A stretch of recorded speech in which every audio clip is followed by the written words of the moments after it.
Episode की शुरुआत होती है कैनेडे सुजुकी के घर से। सुबोरू बटलर की यूनिफॉर्म में स्कूल जाने के लिए बाहर आती है और तभी उसके पास घर की एक शेप आ जाती है जिसका नाम कोसामे है और वो भी सुबोरू के साथ काम में लग जाती है। सुबोरू कहती है मिस कैनेडे के ब्रेकफास्ट तक क्या हुआ और थोड़ी ही कैनेडे ब्रेकफास्ट करते हुए दिखाई देती है और वहाँ पर कोसामे भी होती है जो कि कैनेडे को ब्रेकफास्ट सर्व कर रही होती है। कैनेडे उसे थैंक्स कहती है और खाना खाने के लिए शुरू ही करने वाली होती है, पर उससे पहले कोसामे कैनेडे से एक सवाल पूछती है। वो कहती है कि ब्रेकफास्ट शुरू करने से पहले मुझे एक बात बताइए, सुबोरू पिछले कुछ दिनों से किसके साथ घूम रही है। उस पर वहाँ पर खड़ी हुई एक मेड बोलती है रिलैक्स हो जाओ कोसामे, तुम सुबोरू के लिए इतना हार्ड नहीं हो सकती। कोसामे उस पर कहती है सुबोरू मेरे लिए एक छोटी सी बहन की तरह है जिसके छोटे छोटे क्यूट से बू है। अगर आप लोगों में से किसी को बू नहीं पता होगा तो वो गूगल में जाकर सर्च कर लेना। कैनेडे हंसकर कहती है कि जो भी होने वाला है उसको तुम शांति से देखना और उसका मजा लेना, पर कोसामे को कुछ भी समझ में नहीं आता। अगले ही सीन में हम देखते हैं कि सुबोरू और किंजरो एक साथ स्कूल में जा रहे होते हैं, पर उनके पीछे एक लड़की खड़ी हुई होती है जो इनको जाते हुए देख रही होती है, पर इसका चेहरा हमें नजर नहीं आता। सीन शिफ्ट होता है, सुबोरू अपने क्लास में होती है और खिड़की की तरफ बाहर देख रही होती है और कुछ सोच रही होगी शायद, पर किंजरो भी उसी क्लास में बैठा है जो कि अपने सीट पर बैठा हुआ होता है। उसके साथ यमातो बैठा हुआ होता है। यमातो किंजरो से पूछता है मैंने तुम्हें सुबोरू के साथ स्कूल में आते हुए देखा था, आखिर चक्कर क्या चल रहा है। तभी किंजरो उससे कहता है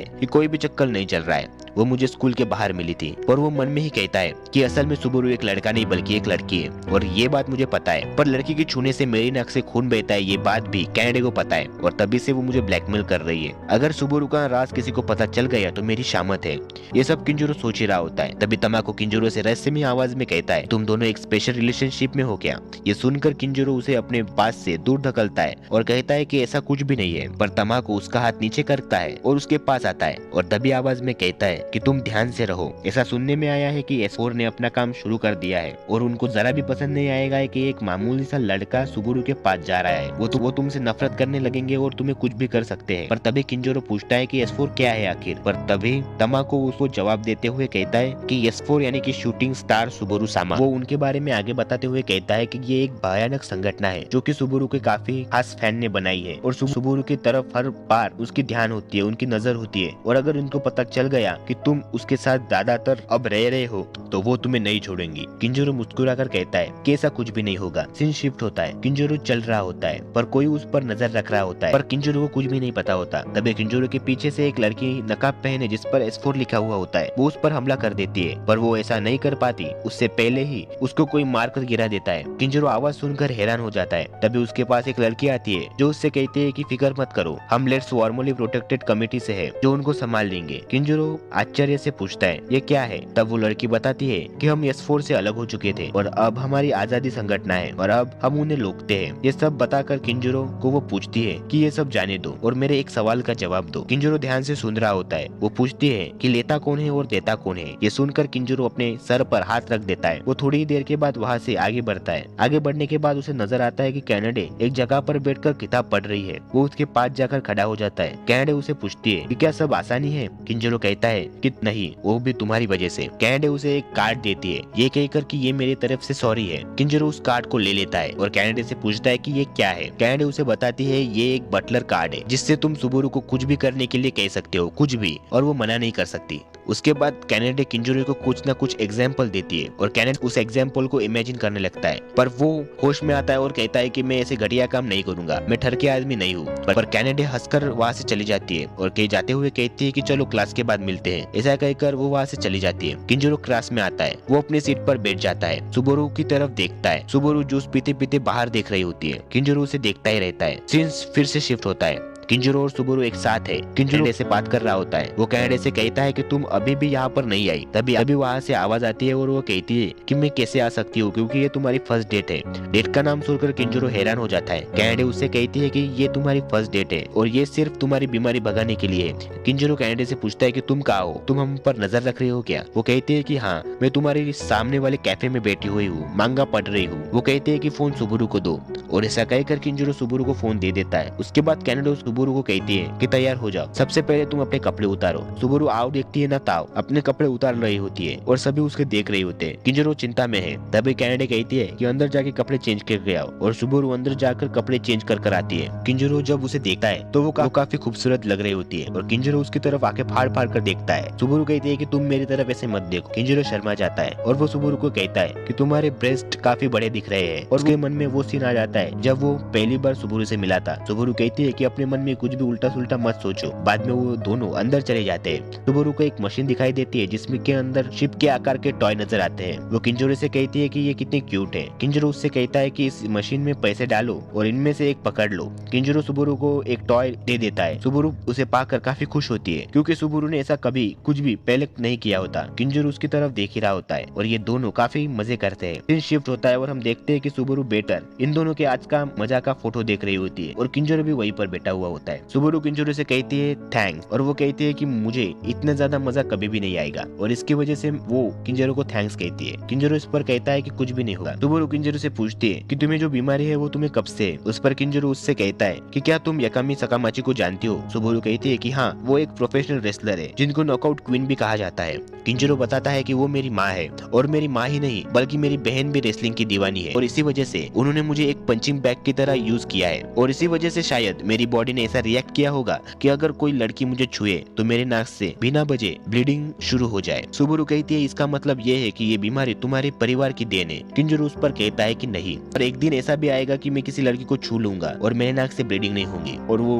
जी जरूर आएगा। और ऐसा कहकर वो जोश में आ जाता है। पर तभी सुबोरू को कैनेडी का फोन आ जाता है। कैनेडी सुबोरू से कहती है कि वार्म-अप के लिए तैयार हो जाओ। सुबोरू कहती है कि हाँ। उसके बाद जो कैनेडी कहती है उसे वैसा वैसा वो करती जाती है। सबसे पहले तो वो किंजोरो को रेडी रहने के लिए कहती है। उसके बाद सुबोरू के कान में फूंक मारती है। किंजोरो कंट्रोल कर लेता है और उसके बाद सुबोरू हाथ पकड़ लेती है और उसका हाथ जकड़ लेती है। पर कैनेडी उससे कुछ कहती है तो इसके बाद वो किंजोरो का हाथ छोड़ देती है। कैनेडी सुबोरू से कहती है कि फोन किंजोरो को दो और सुबोरू वैसा ही करती है। सुबोरू किंजोरो को फोन दे देती है। कैनेडी किंजोरो से कहती है कि क्या तुम्हारे नाक से खून बहने लगा है। कैनेडी किंजोरो से कहती है कि क्या तुम्हारे नाक से ब्लीडिंग हो रही है। किंजोरो कहता है कि नहीं। अब कैनेडी उसे जो बटलर टिकट दिया होता है उसका यूज करने के लिए उसे कहती है और उसके बाद वो फोन रख देती है। किंजोरो सुबोरू को वो टिकट दिखाता है जिसे देखकर सुबोरू किंजोरो से पूछती है कि ये तुम्हें कहाँ से मिला। किंजोरो बताता है कि ये मुझे कैनेडी ने दिया था। सुबोरू घबराकर उसे टिकट ले लेती है और अलग ही तरीके से किंजोरो से कहती है मैं आपके लिए क्या कर सकती हूँ मास्टर। मास्टर सुनकर किंजोरो हैरान हो जाता है। सुबोरू किंजोरो को बताती है मुझे जो काम पसंद नहीं है उस काम को करने के लिए कैनेडी ने इस टिकट को बनाया था जिसे देखकर वो मुझसे कोई भी काम कर सकती थी। और ऐसा कहकर वो किंजोरो को कहती है मुझे कुछ भी कहो, मैं सब कुछ करूंगी मास्टर आपके लिए। किंजोरो मन में सोचता है कि कुछ भी, और उसके बाद उसके सामने वो नजारे आने लगते हैं जो कि कैनेडी ने उससे कहा था। पर वो घबरा जाता है और इसकी वजह से उसके मुंह से निकल जाता है कि तुम शिप की तरह ब्या करो और सुबोरू ब्या करना शुरू कर देती है जिसे देखकर किंजोरो मन में ही कहता है कि मैंने तो बस ऐसे ही कहा था पर इसने मार ही डाला। पर तभी पीछे से सुबोरू कहती है कि आप जो भी कहोगे मैं वैसा करूंगी मास्टर। और ऐसा कहकर वो किंजोरो की तरफ हाथ बढ़ाती है। वो कहती है किंजोरो घबरा जाता है। सुबोरू कहती है कि आपके गालों पर कुछ लगा हुआ होता है। सुबोरू उसे गर्मी देना चाहती है पर तभी अचानक किसी की लात किंजोरो पर पड़ती है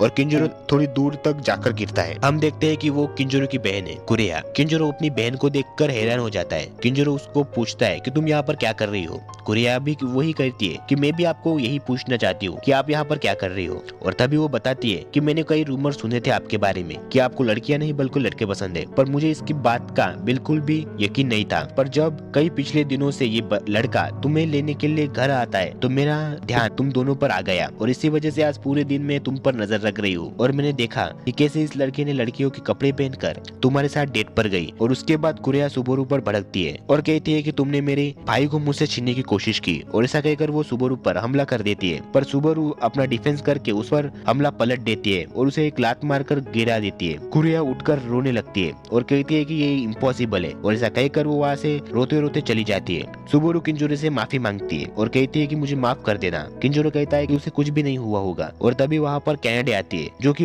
अभी तक वहीं पर छुपी हुई होती है, जो कि ये सब कुछ देख रही होती है। उसके बाद किंजोरो और सुबोरू को जीती हुई डॉल देकर कहता है कि सुबोरू कल मिलते हैं। और उसके बाद वो घर चला जाता है। अब वो घर जाता है। वो कुरेया को इधर उधर ढूंढने लगता है पर कुरेया उसे कभी भी किधर भी नहीं मिलती। पर एक जगह उसे नजर आता है कुरेया का प्यारा टेडी बेयर जो कि उसे काफी पसंद था। उस टेडी बेयर की हालत कुछ काफी अच्छी नहीं होती। वो उस टेडी बेयर को लेता है और उसे सीने लगता है। उसके बाद सीन शिफ्ट होता है। हम देखते हैं कि अगले ही दिन सुबोरू हर दिन की तरह किंजोरो को लेने के लिए उसके घर आ रही होती है पर कुरेया भी वहीं पर होती है। कुरेया उसे देख लेती है और वो अभी भी नाराज है। किंजोरो सुबोरू को लेकर वहाँ से स्कूल चला जाता है। तभी वहाँ पर सर आते हैं। वो सभी से कहते हैं कि आज तुम्हारी फिजिकल चेकअप होगी। ये सुनकर किंजरो चौंक जाता है। उसके बाद सभी नर्स तरफ बढ़ने चलते हैं। जाते जाते किंजरो सुबोरू से कहता है, क्या तुम ये करना चाहती हो? तो सुबोरू उस पर कहती है कि मेरे पास और दूसरा कोई रास्ता नहीं है। किंजरो कहती है कि क्या तुम अपने बॉडी को मेजर करने दोगी? तो सुबोरू बताती है कि मिस कैनेडी ने कहा था कि पिछले साल तुम मेरी वजह से बच गई थी, पर इस साल तुम्हें अपने आप ही कुछ करना होगा। पर किंजरो कहता है कि क्या तुम कर पाओगी? अगर तुमने ऐसा किया तो तुम्हारा राज सबके सामने खुल जाएगा। पर सुबोरू कहती है कि मुझे ये करना ही होगा। सीन शिफ्ट होता है और हम देखते हैं कि सुबोरू बाथरूम में अपनी तैयारी में लगी हुई होती है। उसकी तैयारी हो जाती है और वो बाथरूम से निकल आती है। किंजरो उससे कहता है कि इन सब का कोई भी फायदा नहीं है, हार मान लो। सुबोरू कहती है कि सब कुछ ठीक है, चलो हम जाते हैं। हम देखते हैं कि सभी लाइन में लगे हुए होते हैं। किंजरो सोच ही रहा होता है कि हाई मेजरमेंट हो सकता है, सीट मेजरमेंट भी हो सकता है, पर चेस्ट मेजरमेंट नामुमकिन। सुबोरू कैसे बच पाएगी? और वो सुबोरू से कहता है कि ऐसा नहीं हो सकता। सुबोरू कहती है कि कुछ भी नहीं होगा। ये दोनों बातें ही कर रहे होते हैं, तभी कि सुबोरू का नंबर आ जाता है। किंजरो चिंता में है और सुबोरू अपने शर्ट उतार रही होती है। तभी नर्स देखती है कि उसके चेस्ट पर काफी सारे पट्टियां बंधी हुई होती है। नर्स उससे कहती है कि हम ऐसा मेजरमेंट नहीं ले सकते और नर्स उसकी सारी पट्टियां निकाल देती है और सबको पता चल जाता है कि सुबोरू एक लड़का नहीं बल्कि एक लड़की है। किंजरो अपने सपने से बाहर आता है, मतलब वो जब जो भी देख रहा था वो सब एक सपना था, एक इमेजिनेशन थी। तभी वो घबरा जाता है और किंजरो नर्स के सामने आकर कहता है कि सॉरी नर्स, ये एक शर्मिला लड़का है और वो किसी लड़की को अपने शरीर को हाथ लगाने नहीं देगा। और वो ऐसा कहकर कहता है कि क्या मैं इसका मेजरमेंट ले सकता हूँ? और वो नर्स मान जाती है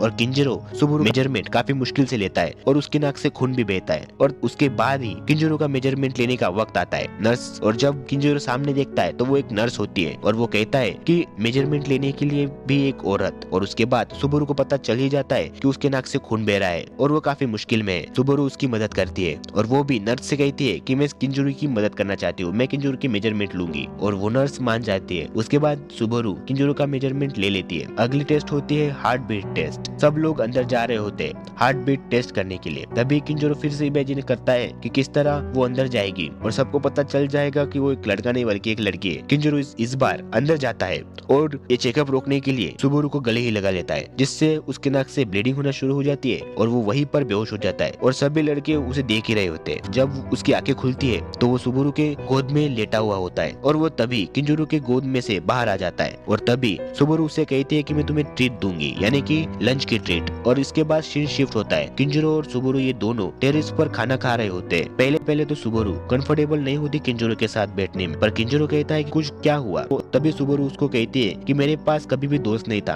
और इसी वजह से मैं किसी भी दोस्तों के साथ खाना नहीं खाती थी, मैं हमेशा अकेला खाना खाती थी। किंजरो कहता है कि इसमें क्या है, मैं भी अपनी जूनियर हाई स्कूल में दोस्त था, मेरे भी दोस्त थे, पर इस स्कूल में ज्यादातर दोस्त मेरे नहीं है। पर सुबोरू कहती है कि मेरे पिछले स्कूल में एक प्राइवेट स्कूल था जिसकी वजह से मेरे यहाँ कोई भी स्टूडेंट नहीं था और जिसकी वजह से मेरा कोई भी दोस्त नहीं था। किंजरो चिंता में आ जाता है। किंजरो खड़ा होता है और कहता है कि सुबोरू, आज से मैं तुम्हारा दोस्त हूँ, तुम अभी से मुझे पहले नाम से बुलाओ। सुबोरू कहती है कि ठीक है, पर किंजरो कहता है कि बुलाओ फिर। सुबोरू कहती है कि इतनी जल्दी, और ऐसा कहकर वो काफी मुश्किल से किंजरो का नाम पुकारती है, जिजुरू। और जिसे सुनकर किंजरो खुश हो जाता है और सुबोरू अपने आप को कंफर्टेबल कर पाती है। किंजरो बैठ जाता है और सुबोरू किंजरो के कंधे पर अपना सर रखकर लेट जाती है और जल्दी वो सो जाती है। तभी कैनेडे बाहर निकल आती है, जो कि अभी तक वहाँ पर छुपी हुई होती है। कैनेडे किंजरो को कहती है कि देखो, वो झटकन सो गई, पर जब मैं सुबोरू को देखती थी वो कभी भी किसी के साथ इतनी बात नहीं करती और कभी भी किसी को भी अपना दोस्त नहीं मानती, क्योंकि वो जब से यहाँ इस स्कूल में आई है तब से वो अपनी आइडेंटिटी छुपाने की में लगी हुई होती है और उसे दोस्त बनाने का टाइम ही नहीं मिल रहा और वो चिंता में हर वक्त चिंता में रहती है। पर मैं पहली बार देख रही हूँ कि सुबोरू इतनी चिंता में नहीं है, वो एक रिलैक्स है और वो उसके पास एक दोस्त भी है। कैनेडे उसको ये भी कहती है कि सुबोरू मुझे सिर्फ मास्टर कहती है, मुझे दोस्त नहीं कहती। मैं उस वक्त की इंतजार में हूँ कि कब सुबोरू मुझे मिस कैनेडे की जगह सिर्फ कैनेडे कहे। और किंजरो